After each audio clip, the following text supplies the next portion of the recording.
अस्सलाम वालेकुम जी, कैसे हैं आप सब। उम्मीद करती हूँ सभी अच्छे होंगे, अपने अपने घरों में हंसते और मुस्कुराते होंगे। तो फ्रेंड्स, आज का जो मेरा व्लॉग है वो बहुत ही अहम है, ख़ासकर जो यूट्यूबर्स हैं उनके लिए तो है ही है, लेकिन मेरे व्यूवर्स के लिए भी बहुत ही अहम है। दोनों के लिए क्यों, मैं आगे चल के बताती हूँ। तो यहाँ पर आप देख सकते हैं कि जो टाइम है वो 3 बज चुके हैं। तो आज जो है ना वो असल में सुबह आँख नहीं खुली सहरी में।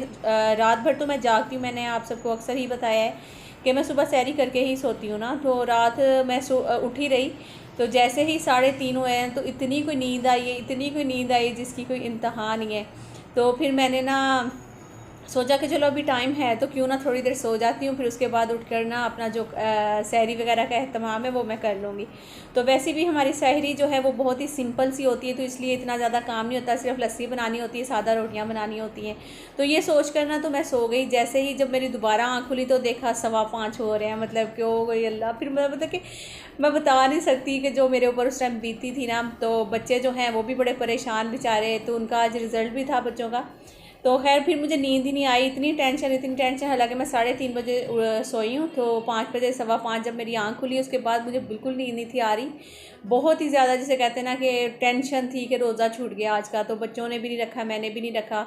तो खैर इस तरह से आज जो रोज़ा था वो मेरा रह गया था, और आज बच्चों का भी रिज़ल्ट था। बच्चे जो हैं माशाल्लाह अल्हम्दुलिल्लाह आप सबकी दुआओं से और वो अपनी मेहनत से और माँ बाप की दुआओं से माशाल्लाह से तीनों ने जो है ना वो पोजीशन उठाई है। माशाल्लाह से जो हसन है वो 3rd आया है, और जो हसीब है वो 1st आया है, और जो अयान है वो भी 1st आया है। तो माशाल्लाह से परसेंटेज भी माशाल्लाह बहुत अच्छी है इनकी। तो अभी जो है मैं काम जो है वो कर रही थी, तो मैंने सोचा क्यों ना व्लॉग भी स्टार्ट कर लूँ। तो किचन जो है वो आधा तो हो चुका है, क्योंकि नाश्ता हमारा आज लेट हुआ था।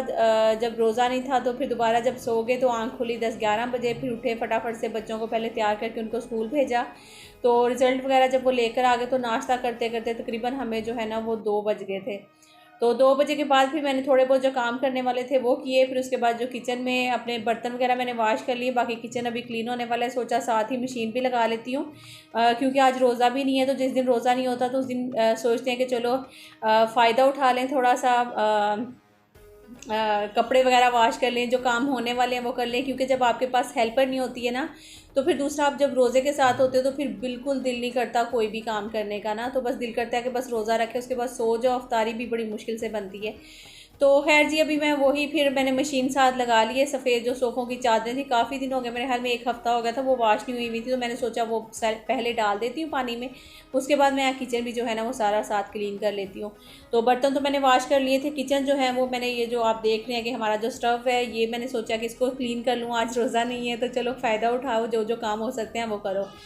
तो बाकी जो है आपको पता ही कि अफ्तारी में कुछ ऑयल वाली चीज़ें बन रही होती हैं बहुत ज़्यादा, तो उसकी वजह से काफ़ी ज़्यादा गंदा हो जाता है चूल्हा भी। कभी दूध वगैरह चाय वगैरह भी उबल जाती है। तो फिर बार बार रोज़ाना तो हम लोग नहीं वॉश कर सकते हैं, कभी कर लिया, टाइम है तो कर लेते हैं, और कभी जो है बस इसी तरह से साफ़ करके तो चलो जी काम हो गया उसके बाद। तो बस ये अभी मैं ये जल्दी से क्लीन कर लेती हूँ। फिर उसके बाद क्या करना है, उसके बाद मैं करूँगी ये जो किचन वाला टावल था जिससे बार बार हाथ साफ़ होते हैं। जैसा कि आप सब जानते हैं अफ्तारी के टाइम पे हमारे बार बार हाथ गीले हो रहे होते हैं, बार बार हम लोगों ने साफ़ करने होते हैं। तो ये टावल भी काफ़ी गंदा हुआ था, सोचा ये भी साथ ही मैं वॉश कर लेती हूँ। और अच्छा रहता है, मतलब कि जब आपके पास टाइम होना इस तरह की सफाई वगैरह जो है ना आप थोड़ी बहुत कर लेना, क्योंकि चिकनाहट वाले हाथ भी कभी लग रहे होते हैं, कभी गंदे हाथ लग रहे होते हैं, कभी साफ़ लग रहे होते हैं, तो ये टावल भी गंदा हो जाता है। तो खैर इसको भी अब मैं जल्दी से वॉश कर लेती हूँ। और जो किचन की पोची थी वो भी मैंने सोचा साथ ही साफ़ कर लूँ।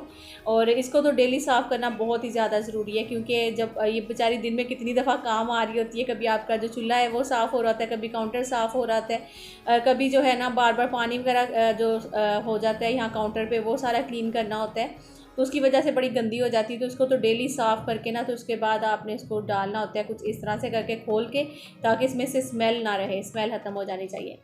तो फ्रेंड्स देख लें जी, फाइनली किचन जो है मेरा वो सारा क्लीन हो गया, बहुत ही अच्छे से। बर्तन वगैरह मैंने वॉश कर लिए थे, किचन सारा मैंने साफ़ कर लिया था। और उसके बाद अभी यहाँ पे जो आपको दिख रहा है ना, ये वाला जो बाउल है, ये इसमें मैंने चिकन निकाल के रख लिया था। मैंने सोचा जैसे ही मुझे बीच में टाइम मिलेगा तो मैं आकर जो है ना वो सालन वगैरह भी साथ ही बना लूँगी, क्योंकि आज काम थोड़े ज़्यादा हैं, सफाइयाँ भी करनी है, कपड़े भी धोने हैं। फिर उसके बाद किचन का तो अल्हम्दुलिल्लाह अल्लाह का शुक्र है वो हो गया।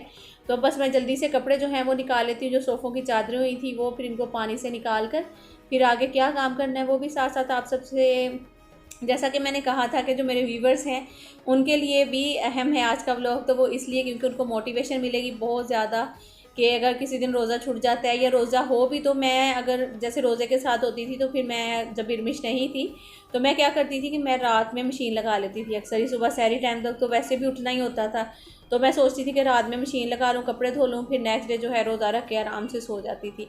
तो इस तरह के मेरे काम होते थे। खैर अभी मैंने सोफ़ों की चादरें निकाल के दूसरे कपड़े डाल के मशीन चला के आके भी मैं अंदर चीज़ें उठाने लगी थी, तो मुजाहिद भाई आ गए यहाँ पे। तो मुजाहिद भाई को मैं कह रही थी कि मुजाहिद भाई आज ना वहाँ पे एक बिल्ली का बच्चा मैंने देखा हुआ है कचरे के पास ही कहीं मरा पड़ा हुआ है, तो वो बड़ी स्मेल हुई हुई है, तो वो वहाँ से उठा लें। तो वो कह रहा था कचरे वाला नहीं उठा कर लेकर गया। मैंने कहा नहीं, कचरे वाला उसको तो नहीं उठा कर लेके गया, लेकिन हमारा जो कचरा उठाने वाला है ना उसको वो ले गया साथ।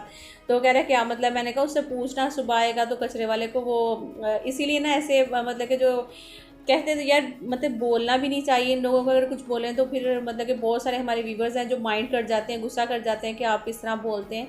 तो उसको कचरे वाले को उठाया कि वहाँ से कचरा ले जाओ, तो बस मैं उसके सर पे नहीं खड़ी हुई, मैंने कहा कि वहाँ पड़ा हुआ है उठा कर ले जाओ वहाँ से ना। तो उसने क्या किया, कचरा उठाया, साथ ही वो जो मेरा कचरा उठाने वाला था उसको भी साथ डाला थैले में और लेकर चला गया। तो वो जब बाद में देखा तो वहाँ पे है ही नहीं था। तो खैर बिल्ली का बच्चा बेचारा मरा हुआ देख के बहुत ज़्यादा मुझे दुख हुआ था वहाँ पे। तो अभी जी मैं जल्दी से जो रूम की चीज़ें हैं वो साथ समेट लूँगी। ये देखें बेड मैंने सारा सेट कर लिया था, और उसके अलावा जो पूरे रूम की चीज़ें हैं वो सोफ़े वगैरह भी झाड़ लिए थे, डस्टिंग हो गई थी। अब मुझे लगाना था सिर्फ झाड़ू और मॉपिंग करनी थी। तो फिर उसके बाद सफाइयाँ भी मेरे साथ साथ चलती रहेंगी, साथ साथ कपड़े भी धोते रहेंगे। तो जो मेरे व्यूवर्स हैं उनको बहुत सारी मोटिवेशन मिलेगी कि आप भी अपने घर के काम जो है इस तरह से मैनेज कर सकती हैं। जब आप अकेली होती हैं तो आपको किस तरीके से जो है ना पूरा घर लेकर चलना होता है, ठीक है ना। तो जैसे किचन का भी करना है, सफाइयाँ भी करनी है, कपड़े भी धोने हैं, खाना भी बनाना है, बच्चों का भी ख्याल रखना है साथ साथ, ये सारी चीज़ें। तो अभी मैं नाश्ता करके, क्योंकि टाइम तो काफ़ी ज़्यादा हो गया था, व्लॉग में नहीं पता चलता है, तो फिर बच्चों को दोबारा से भूख लगना शुरू हो गई। तो कहने लगे मामा कुछ खाने के लिए है तो हमें दे दें।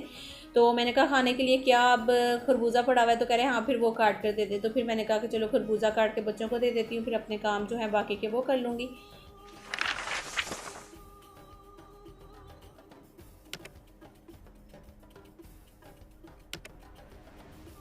तो मुझे लगता है कभी कभी मैं बहुत ज़्यादा तेज़ तेज़ बोलती हूँ, स्पीड में बोलती हूँ, तो इस वजह से भी कभी इस तरह होता है कि मैं इतनी सारी बातें कर लेती हूँ, फिर बाद में बीच में सोचती हूँ कि यार अब मैं क्या बातें करूँ, मैंने तो बहुत सारी बातें कर ली हैं। तो आजकल आप सबके रोज़े जो हैं वो किस तरह कैसे जा रहे हैं वो मुझे ज़रूर बताइएगा। और मेरे तो जो रोज़े हैं अल्हम्दुलिल्लाह बहुत अच्छे जा रहे हैं। कभी बीच में जो है बिल्कुल ही जिसे कहते हैं ना कि हवा निकल जाती है कि बस अब जो है ना अफ्तारी के टाइम पे ख़ास तौर पे, क्योंकि कोई अफ्तारी बनाने वाला भी नहीं है, खुद ही अफ्तारी बनानी होती है, तो फिर बिल्कुल एंड हो जाता है उस टाइम। तो दिल करता है कि बस सब जो है ना मैं जाकर लेट जाऊँ, लेकिन जाहिर सी बात है मुझे ही करना है, बच्चों के लिए भी अपने लिए भी। तो फिर बड़ी हिम्मत, अल्लाह ताला ही हिम्मत देने वाले हैं, बेशक अल्लाह ताला हिम्मत देता भी अपने बंदे को। और जब हम रोज़े की हालत में होते हैं तो जो किचन में काम करने वाला होता है ना उसको अल्लाह ताला बहुत ज़्यादा हिम्मत दे देता है माशाल्लाह से। वो बंदा सारे काम कर लेता है और रोज़े की हालत में खड़ा होकर पसीने भी निकल रहे होते हैं, लेकिन फिर भी जो है ना सब मैनेज कर लेता है। और पंजाब वाली साइड का जो वेदर है वो तो आजकल माशाल्लाह से बहुत ही अच्छा हुआ है। वहाँ पे तो दोबारा से ऐसे लग रहा है जैसे सर्दियाँ आ गई है, लेकिन कराची में इतनी कोई गर्मी हो रही है, इतनी कोई गर्मी हो रही है, यकीन करें बिल्कुल पसीने तो जैसे खुश्क ही नहीं होते हैं ना, कि ख़ास तौर पे जब अफ्तारी के टाइम होता है ना उस टाइम पे तो बहुत ही गर्मी लग रही होती है, बहुत ज़्यादा। तो खैर जी मेरे जो मियाँ हैं वो मुल्तान बैठे हुए हैं पंजाब में, तो उनको अक्सर कॉल पे कहती हूँ ना, मैं कहती हूँ यहाँ पे तो इतनी गर्मी हो रही है, तो वो कह रहे हैं वहाँ पे इतना अच्छा मौसम हो रहा है।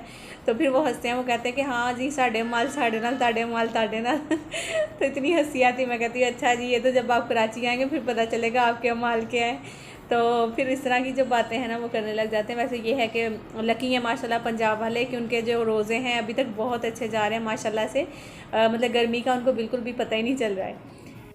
तो अभी मैंने झाड़ू जो है वो लगा लिया, तो फिर अब मैं डस्टिंग करने लगी हूँ। तो कुछ इस तरह से जो है वो मैं सारा अपने मतलब जो काम है वो आजकल मैनेज कर रही हूँ। तो आप लोगों के अक्सर कमेंट्स आते हैं कि आप बड़ी थकी थकी लग रही हैं। तो अक्सर इस तरह से होता है कि जब मैं वॉइस ओवर, मुझे दिन में अगर टाइम नहीं मिलता है तो सुबह में जैसे सो कर उठती हूँ तो बच्चे सो रहे होते हैं, तो फिर फ़ौरन से आकर ना मैं सोचती हूँ कि सबसे पहले वॉइस ओवर कर लूँ, क्योंकि फिर पूरा दिन जो है वो मेरे टाइम ही नहीं मिलना व्लॉग एडिट करने का, वॉइस ओवर करने का। तो फिर जैसे नींद में होती है ना, तो नींद में वॉइस ओवर कर रही होती हूँ तो वो कुछ ज़्यादा ही आवाज़ इस तरह से लग रही होती है कि जैसे बिल्कुल ही थकी हुई सी बोल रही हूँ। तो खैर थैंक यू सो मच आप सबका, आप लोग इतना प्यार देते हैं और आप लोग बोलते हैं जब इस तरह से, तो बहुत ही अच्छा लगता है। बिल्कुल ऐसे अपनापन सा फील होता है ना जब आप लोग इस तरह से बोल रहे होते हैं। तो उधर मैं सफाई कर रही थी, तो यहाँ पे मैं साथ साथ कपड़े भी जो हैं वो निकाल रही थी पानी में से, और साथ ही मैं स्पिनर में डालती जा रही थी, क्योंकि व्लॉग जो है वो मैं कहीं शूट कर रही थी, कहीं नहीं कर रही थी। इस तरह अगर व्लॉग में ना बहुत ज़्यादा टाइम तो जाता ही है, और कभी कभी ये होता है कि हम लोग सोच रहते हैं यार क्या व्लॉग बनाए, और कभी कभी व्लॉग इतना भी लंबा बन जाता है कि बीच में हमें खुद जो है वो स्किप करना पड़ता है, और बीच में जो मतलब कि कटिंग करनी पड़ती है अक्सर व्लॉग्स की, या फिर कहीं कहीं ये है कि छोड़ देना है कि यार छोड़ो अब यहाँ पे क्या व्लॉग बनाना। तो इसी तरह देखें मैं ना अब पानी में से कपड़े निकालती जा रही थी और इधर स्पिनर में डालती जा रही थी, तो यहाँ पे मैंने कैमरा बीच में काफ़ी देर तक बंद कर देती थी, क्योंकि इस तरह से फिर सारे काम जो है ना वो प्रॉपरली व्लॉग में दिखाना और इस तरह से मैनेज करना थोड़ा सा अलग तो होता है, लेकिन ये है कि करना पड़ता है भाई, सब कुछ करना पड़ता है साथ साथ ही। तो बस जी यहाँ पे मैंने ये वाले कपड़े भी निकाल लिए, तो मैंने दूसरे कपड़े भी निकाल के रखे हुए थे साथ ही, वो भी मैं ऐड कर दूँगी। देखें अब ये कुछ जादू तो है नहीं ना कि यहाँ पर मैं सिर्फ सफ़ेद चादरें आपके सामने डाली हूँ उसके बाद मैं सब डाल रही हूँ। तो ये सारे मैंने पानी में से जो है 2-3 दफ़ा जो पानी में से निकालती जा रही थी और साथ साथ इसमें डालती जा रही थी। और मेरे हाथ पे जो है ना आज इतनी ज़ोर से बास्केट का एक कोना सा, ये देखें ये दर्द हुआ मुझे अभी भी ना वो रखते हुए ढक्कन, तो वो बिल्कुल इस तरह लग रहा था कि नाखून के अंदर चला गया। वो जैसे ही मैंने दबाया तो इतनी ज़ोर से मुझे दर्द हुई है वहाँ पे, मैंने फ़ौरन से हाथ पीछे कर लिया था, बहुत ज़्यादा दर्द हो रही थी।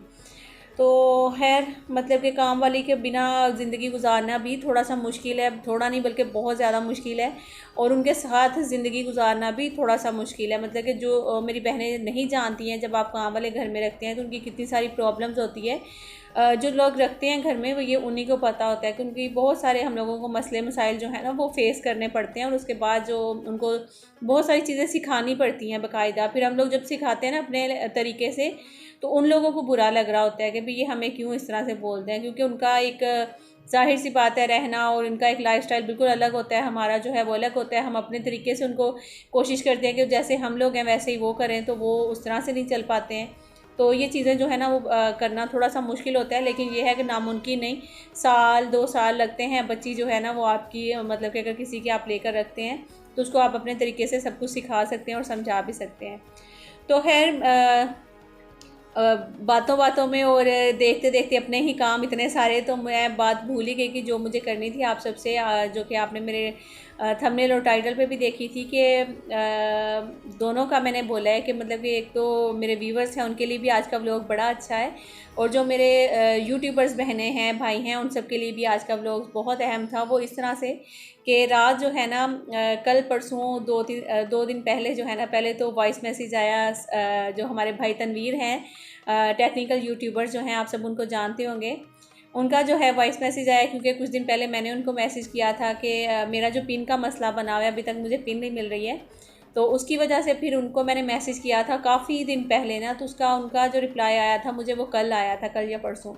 तो फिर उसके बाद उन्होंने कहा भाई ने कि अभी मेरे मोबाइल की जो चार्जिंग है ना, उन्होंने पहले तो मुझे पहचान लिया कि आप नौरीन बात करिए, और मैंने कब उनसे बात की थी, जब मेरे ख्याल में मैंने चैनल स्टार्ट किया था उसके कुछ टाइम बाद जो है ना मैंने उनसे बात की थी। तो जब से फिर उनके साथ जो मेरी बात हुई है, तकरीबन 1 साल बाद मेरी बात हुई है उनके साथ ना, तो यकीन करेंगे 1 साल पहले मेरी बात हुई थी और 1 साल बाद उन्होंने मेरे एक मैसेज से मुझे पहचान लिया कि मैं नौरीन बात कर रही हूँ। मुझे इतनी कोई खुशी हुई पहले तो, क्योंकि इतने सारे लोगों में जो है ना वो किसी बंदे को याद रखना तो ये बड़ा एक मुश्किल काम होता है। मुश्किल ही नहीं, माशाल्लाह भाई का जो दिमाग है वो भी बहुत ही अच्छा है। तो खैर उन्होंने जब मुझे पहचाना तो मुझे बहुत ही ज़्यादा खुशी हुई पहले तो। फिर उसके बाद भाई ने मुझसे बात की तो उन्होंने कहा कि मेरे जो मोबाइल की चार्जिंग है वो बिल्कुल ही ख़त्म हुई हुई है, 1% है, तो जैसे ही चार्ज हो जाता है फिर मैं आपसे बात करता हूँ। लेकिन काफ़ी ज़्यादा टाइम था, मेरे ख्याल में रात के कोई 12-1 बजे का टाइम था, तो फिर इसलिए उसके बाद बात नहीं हुई भाई के साथ। तो फिर उन्होंने नेक्स्ट डे जो है ना अफ्तारी के फ़ौरन बाद बात की मुझसे, बल्कि उनकी खुद ही कॉल आई ना भाई की, तो भाई बोलने लगे कि जी नौरीन बताएं, नौरीन सिस बोलते हैं ना, भाई बोलते हैं नौरीन सिस बताएं आप का क्या मसला है आपके चैनल का। तो जो भी है उन्होंने डिटेल से बिल्कुल बात की, और इतनी लंबी बात की उन्होंने, काफ़ी तकरीबन कोई आधा घंटा जो है ना हमारी बात हुई है। फिर भाई बताने लगे, बल्कि कहने लगे कि देखिए मेरे अगर 2-2.5 लाख सब्सक्राइबर हैं ना, उनमें से कम 25 से 50 हज़ार जो लोग हैं उनका चैनल का कोई ना कोई मसला होता है, जिनकी मुझे ईमेल्स, मैसेजेस, कमेंट्स और कॉल्स इस तरह से जो है ना वो मतलब कि मुझे सब हैंडल करना पड़ता है। तो मैं एक अकेला बंदा हूँ तो मुझे वो सारी चीज़ें देखनी पड़ती हैं। तो यकीन करें कि वो माशाल्लाह से वाकई में है तो वो अकेले, और बड़ा मुश्किल होता है अगर हम लोग खुद भी मतलब उनकी जगह लें ना, तो हमें इस चीज़ का अंदाज़ा होगा कि कितना मुश्किल है किसी के साथ बात करना है। मैंने फिर अपने चैनल की बात की भाई से, दूसरा मैंने उन्हें बोला कि मैं बड़ी डिमोटिवेट हो गई हूँ, मतलब कितनी मेहनत कर करके, और मैं इस टाइम जो है वो यहाँ पे हूँ कि अभी तक मेरे व्यूज़ जो है ना वो इतने अच्छे नहीं हैं। तो भाई ने पूछा आपका चैनल मोनेटाइज है? मैंने कहा जी अल्हम्दुलिल्लाह मेरा चैनल मोनेटाइज हो गया। तो उन्होंने कहा पिन का मसला है, कोई इतना मसला नहीं है, आजकल हर किसी के साथ प्रॉब्लम चल रही है, आपने मेहनत करनी है। अभी एक किस्म की आप समझ लें कि आपके हाथ में अब चाबी है, तो आप बोल रही है कि मैं डिमोटिवेट हो गई हूँ। और उसके बाद जो है उन्होंने काफ़ी सारी मुझे बातें बताई, और उन्होंने कहा कि आप इस तरह से जो है ना ये करें वो करें। उन्होंने काफ़ी ज़्यादा मुझे डिटेल्स भी मतलब डिटेल से जो मेरे साथ बात की है ना, मुझे बहुत ही खुशी हुई है। और उसके बाद मुझे जो है ना वो हिम्मत मिली है कि नहीं नौरीन तुम्हें अब मेहनत करनी है। फिर भाई ने बताया कि देखें अगर आपका चैनल मोनेटाइज हो गया ना, तो आपको पता है इस टाइम आपका जो चैनल है ये 1 लाख रुपए में सेल हो सकता है। तो मैं ये भी सुनकर बड़ी कह रहे कि ये बड़ी मेहनत होती है, आप चैनल जो मोनेटाइज होता है ना ये बड़ी मेहनत होती है, इसके ऊपर वीडियोस अपलोड करना, ये वो ये सारी चीज़ें। तो फिर खैर अल्लाह का शुक्र है कि अब थोड़ी सी हिम्मत आई है, और दिल चाह रहा है कि अब जो है ना वो मेहनत जारी रखूँ। भाई ने कहा कि जहाँ पे आपको अगर इतने व्यूज़ आ रहे हैं 200-250-300, तो वहीं पे आपको कहीं 2-3 लाख भी व्यूज़ इंशाल्लाह आएंगे। आप अपनी मेहनत जो है वो बस जारी रखें, हिम्मत ना हारें। और जो बहन भाई जो उनको बातें कर रहे होते हैं ना कि तनवीर सर मतलब कि हमारी बात का जवाब नहीं दे रहे, हमें रिप्लाई नहीं कर रहे, ये नहीं कर रहे, तो वहाँ पर आप अपने आप को भी रख कर देखोगे जब इतनी मेहनत करनी पड़ती है, जब आप एक एक बंदे को किस तरह से जो है ना वो करोगे, आपको अपने काम भी देखने हैं, आपके अपने बच्चे भी, अपना जो भी आप जॉब करते हो वो सारा कुछ वीडियोस देखना, मैनेज करना, हर चीज़ जो है ना वो बड़ा मुश्किल हो जाती है। तो खैर अल्लाह का शुक्र है कि अल्लाह ताला ने हमें एक ऐसा इंसान दिया है जिसकी वजह से हमें बहुत सारी हमारी जो यूट्यूब की जो बहुत सारी बहनें हैं जहाँ पे आकर मेहनत करती हैं, मेहनत करने के बाद वो अपने घर चलाती हैं, तो ये बहुत ही अच्छा लगता है। तो वहाँ पे हमारे सर पे एक अगर बंदा है यूट्यूब पे जो बिल्कुल ही सिंसियर है और बहुत ही अच्छा, और जिसे कहते हैं ना कि एक ईमानदार बंदा है, तो वो हैं जी सर तनवीर साहब। और जिन्होंने उनके चैनल पे नहीं गए हैं तो वो लोग ज़रूर जाया करें उनके चैनल पे। आपके चैनल का कोई भी मसला है तो उनके साथ ज़रूर आप बात करें, तो वो कभी ना कभी जो है ना वो खुद ही मतलब कि देखते हैं जब आपके नंबर आता है, मतलब कितनी सारी ईमेल्स में से मैसेज में से जब आपका नंबर आएगा तो वो ज़रूर आपसे बात करेंगे। तो है मैंने सोचा भी नहीं था कि खुद ही भाई कॉल कर लेंगे मुझे, और उन्होंने कॉल की तो मुझे बहुत ही ज़्यादा इस चीज़ की खुशी हुई थी। तो thank you so much Tanveer भाई, अगर आप मेरा व्लॉग देखेंगे तो। खैर उनके पास इतना टाइम नहीं होगा मेरा इतना लंबा व्लॉग देखने के लिए, लेकिन थैंक यू सो मच, दिल से शुक्रिया बहुत बहुत आपका। तो इसके अलावा भी और भी बहुत सारी बातें भाई ने वैसे तो की थी जो कि मैं आप लोगों को नहीं बता सकी, और इसमें भी अगर आप डिटेल से जानना चाहते हैं या फिर कुछ भी, तो आप लोग भाई से भी बात कर सकते हैं, आप लोग ज़रूर करिएगा। तो खैर उन्होंने अपनी इनकम का भी बताया कि अभी कल जो है मेरी पेमेंट आने वाली है इंशाल्लाह। तो अपने जो वो मतलब कि स्टूडेंट्स भी हैं जो सीखते हैं उनसे ये चैनल की सारी चीज़ें, उसके बारे में भी उन्होंने काफ़ी बातें की मेरे साथ। तो ओके जी फ्रेंड्स, अभी मैं आप सबसे इजाज़त चाहती हूँ। मैं यहाँ पे बता रही थी कि मैं बहुत ज़्यादा थक गई थी, सुबह से काम लगी हुई थी और रात के 12 बज गए थे, और अभी मैं किचन का सारा काम समेट के पूरे घर की सफाई वगैरह जो भी थी वो ख़त्म करके अब लेटी हूँ। तो यहीं पे आप सबसे भी इजाज़त चाहती हूँ। इंशाल्लाह नेक्स्ट किसी अच्छे से व्लॉग में मिलूँगी। अपना रखिएगा बहुत सारा ख्याल। अल्लाह हाफिज़।